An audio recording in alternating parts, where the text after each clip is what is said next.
Well, what do we have here? Move your head and let me see. Come on. Oh, this is the thing. What thing? It's the thing. It's time I tell you a story. A story. So glad I brought some crickets. Rafiki, keep going. The story about a prince who would come to be known as Scar and an orphan named Mufasa. Congratulations on the movie. So you and Seth as Timon and Pumbaa, you were the best things about the first Lion King in 2019. Did you believe that the two of you were going to return at any point? That a prequel would be on the cards? No, not really. I mean, we obviously didn't know about the prequel when we were making the 2019 film. And then when I heard it was a prequel, I assumed Timon and Pumbaa wouldn't be in it because we wouldn't have known Mufasa when he was a child. But then we got the call to be in it, and they explained that we were kind of functioning as narrators in a certain way, telling the story of Mufasa to his granddaughter, Kiara. And that made sense. And I was just so flattered and grateful to be asked back. And it's super fun. I get to record everything with Seth. We're always in the same room together when we record these movies. We get to, we're really function like a comedy duo, and Seth is awesome, and we have a good time.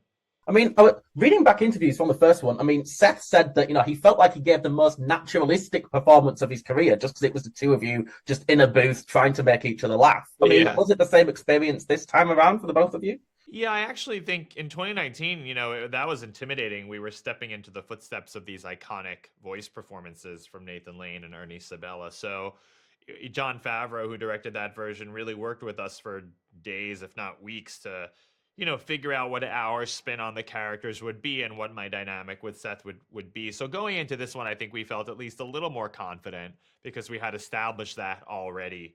And Barry Jenkins, obviously a masterful filmmaker. He just encouraged us to improvise a lot and riff a lot and almost treat it like we're in a more traditional live action comedy film together. Yeah, I mean, and it's infectious when watching the film as well, just the fun that you sound to be having. I mean, just how much is taken from the script and how much is the improv that you were given the freedom to do? Actually, in Mufasa, I think about 90 to 95% of what made it into the movie, specifically for Timon and Pumbaa, not the other characters, but for Timon and Pumbaa, was improvised in the booth. And that's always really surprising. I mean, it's pretty rare in a big animated epic like this that the animators would have to work around, whatever nonsense Seth Rogen and I improvised in a booth in LA one day. And then all of a sudden it's in this epic Disney holiday movie that people are watching all over the world. That's pretty wild. But I think, I hope that you can feel the spontaneity of it when you're watching the movie, Yeah. Are there any times when in the booth, your riffing gets sort of too wild? It might go in a direction maybe too R-rated, for example.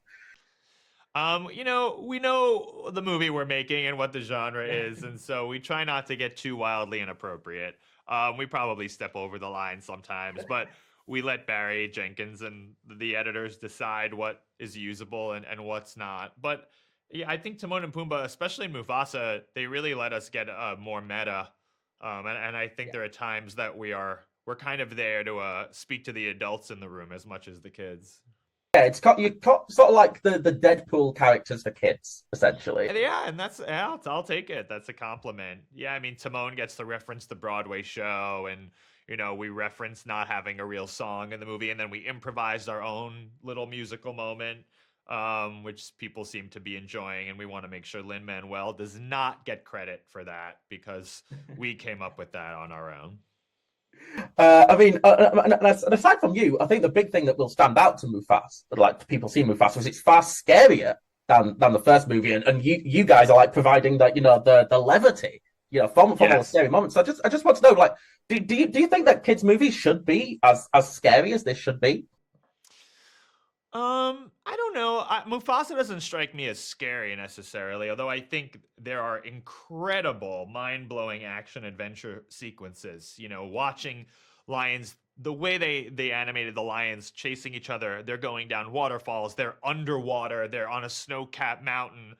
I think kids are going to lose their minds in the best possible way. I don't think of it as scary. I do think it's intense, and I think it's emotional, but I think every step of the way, Barry Jenkins and the people who created the film visually have really managed to imbue it with that classic sense of wonder that Disney movies have, you know, and which is really what children and kids want and what they respond to, especially when you're watching it on a big screen. Yeah. So I've seen that you and Seth have sort of pitched your own idea for another Timon and Pumbaa prequel. I was just thinking, I mean, when I was growing up in the 90s, there was a Timon and Pumbaa animated series on kids' Yes. TV. Is that something that if Disney Plus came to you and said, we want to do this, you'd jump at the chance? Everything's negotiable. You know what I mean? No, I think, yeah, I mean, look, I love doing Timon. I specifically love doing it with Seth. We have a great time.